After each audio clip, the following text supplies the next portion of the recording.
तो मैं डिस्कस करने जा रहे हैं इंट्रोडक्शन टू होम्योस्टेसिस।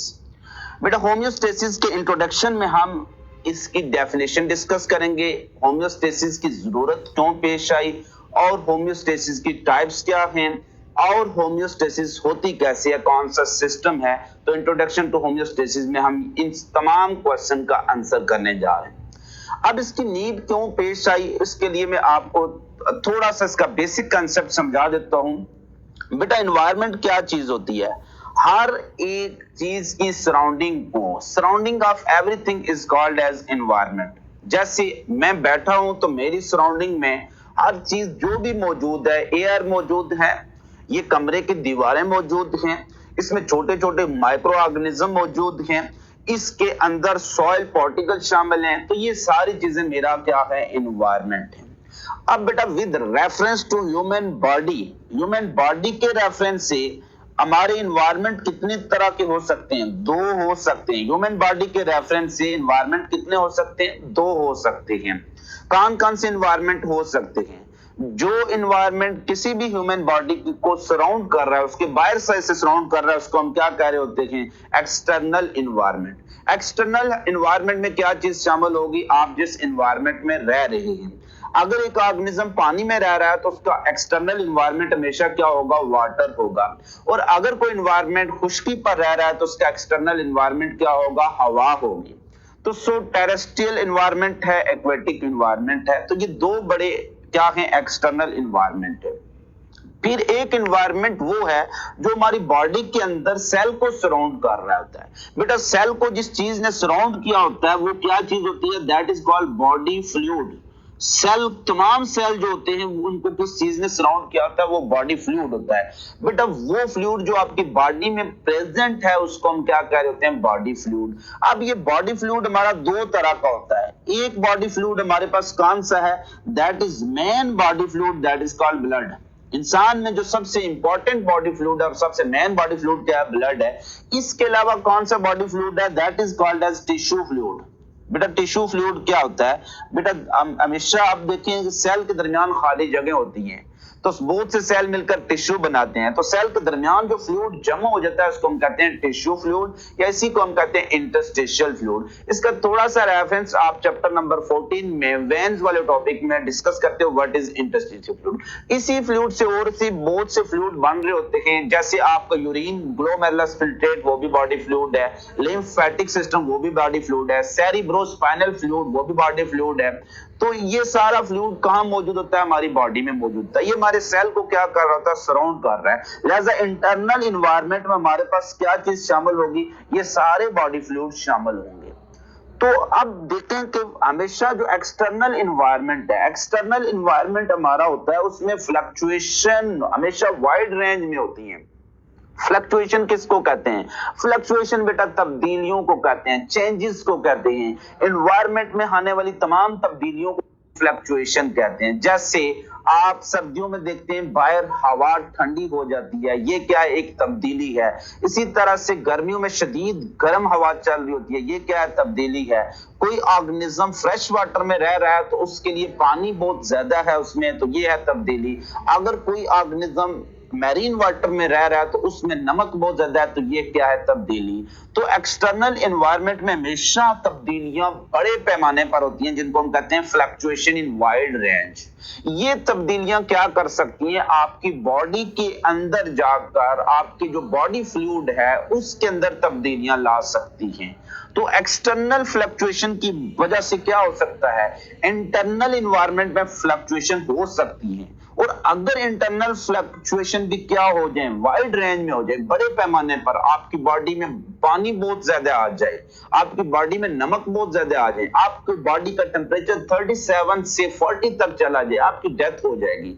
तो इट्स मीन कि हम इंटरनल एनवायरनमेंट में फ्लक्चुएशन को बहुत हद तक क्या करते हैं? कंट्रोल में रखते हैं। किस रेंज में रखते हैं? हमेशा नैरो रेंज में रखते हैं। यानी 37 से थोड़ा सा 38 तक चला गया तो temperature that is tolerable, that is in your limit.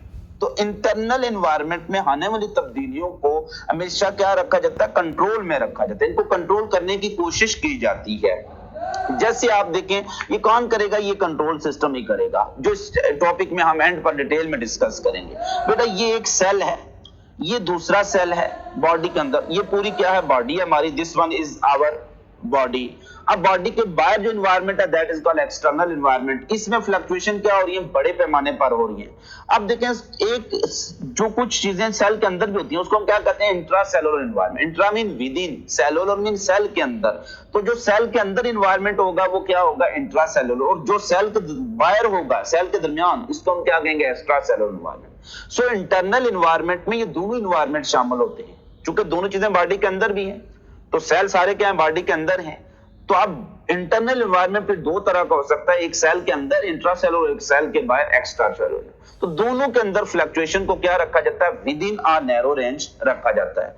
तो एक्सट्रीमली नैरो फ्लक्चुएशन होती है क्या, इंट्रा सेलुलर इन्वायरमेंट में, और एक्स्ट्रा सेलुलर इन्वायरमेंट में फ्लक्चुएशन क्या होंगे, वाइड रेंज में होंगे। इट्स मीन के अगर हम एक्स्ट्रा सेलुलर इन्वायरमेंट में आने वाली तब्दीलियों से के नुकसानात से किसको बचा लें, अपने इंटरनल इन्वायरमेंट को बचा लें, तो this is called healthy condition और दिस इज कॉल्ड होम्योस्टेसिस। तो यही इसकी डेफिनेशन होगी कि प्रोटेक्शन ऑफ इंटरनल इन्वायरमेंट। आप किस चीज को प्रोटेक्ट करने जा रहे हो, आप इंटरनल इन्वायरमेंट को प्रोटेक्ट करने जा रहे हो, किस चीज से, फ्रॉम द हार्म्स, नुकसानात से। और नुकसानात किसकी वजह से हो रहे हैं, वो फ्लक्चुएशन की वजह से हो रही है, और फ्लक्चुएशन किस में हो रही है, एक्सटर्नल इन्वायरमेंट। तो ये प्रोसेस जिसमें हम एक्सटर्नल इन्वायरमेंट में आने वाली फ्लक्चुएशन के नुकसानात से अपने इंटरनल इन्वायरमेंट या बॉडी को प्रोटेक्ट कर रहे हैं, तो दिस इज कॉल्ड होम्योस्टेसिस या रेगुलेशन। होम्योस्टेसिस का दूसरा मतलब है रेगुलेशन, बरकरार रखना। तो this normal process of your homeostasis, your health, इसको हम क्या कहेंगे, आप सेहतमंद है, आप बिल्कुल हेल्दी जिंदगी गुजार रहे हैं। और अगर इसमें कोई डेविएशन आ जाए किसी भी तरह के, तो डेविएशन को हम क्या कह रहे होते हैं, दैट इज कॉल्ड डिसईज। आप आसानी में हैं, ईज में हैं, बिकॉज ऑफ दिस होम्योस्टेसिस। तो बेटा यही इसकी नीड है कि इन order to protect our internal environment from the harms of fluctuation in external environment, homeostasis is necessary। ये जरूरी है। अगर आप नॉर्मल होम्योस्टेसिस कर रहे हैं, योर हेल्थ आपकी आसानी है, और इस आसानी में कोई डेविएशन आ जाए यानी डिसऑर्डर हो जाए, तो हेल्थ के अपोजिट टर्म क्या है, डिजीज, जिसको हम डिस्कस कर रहे होते हैं। तो हेल्दी नॉर्मल होम्योस्टेसिस, और डिजीज जिसमें होम्योस्टेसिस में कोई भी प्रॉब्लम होगी। अब बेटा होम्योस्टेसिस में क्या चीज हम मेंटेन करने जा रहे हैं, हम ये तब्दीलियां किस किस चीज में हो सकती हैं। हमारी बॉडी के अंदर वाटर और सॉल्ट में, वाटर और इसके अंदर जो भी चीज सॉल्युबल है उसको हम क्या कहेंगे, सॉल्यूट्स होंगे। तो इन दो चीजों में तब्दीलियां हो सकती हैं। अगर इनके लेवल को मेंटेन रखने की कोशिश करेंगे तो this is called as osmoregulation, जो इस चैप्टर का पहला।